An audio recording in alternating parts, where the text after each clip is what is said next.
সন্দীপ ভাইয়া নামে ভারতীয় একটি সিরিজ আছে যেখানে সে ইউপিএসসি পরীক্ষায় ব্যর্থ হয় অথবা সফল হতে পারে না।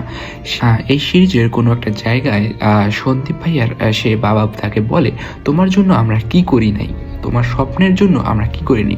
তখন সন্দীপ ভাইয়া খুবই মর্মাহত হয় এবং বলে, এই স্বপ্নটা কি শুধু আমার ছিল, তোমাদের ছিল না, আমার মায়ের ছিল না, এবং তার একটা প্রেমিকা থাকে তার ছিল না, যার অন্য জায়গায় বিয়ে হয়ে গেছে। এই স্বপ্নটা ছিল আমাদের সবার। যদি আমি আজকে ইউপিএসসিতে সফল হতে পারতাম, আমি অফিসার হতে পারতাম, তাহলে বলতে আমাদের সবার স্বপ্ন পূরণ হয়েছে। কিন্তু আজকে আমি হতে পারি নাই, আজকে আমি ব্যর্থ হয়েছি, তাই স্বপ্নটা শুধু আমার হয়ে গেছে। আমাদের জীবনটাও আসলে এরকমই। আপনার কতটুকু কষ্ট করতেছেন, আপনি কতটুকু পরিশ্রম করতেছেন, আপনি কতটুকু সমস্যার মধ্যে দিয়ে যাচ্ছেন, সেটা কেউ দেখবে না। যদি আপনি সফল হতে পারেন, আপনার সফলতার ভাগ সবাই নিতে আসবে।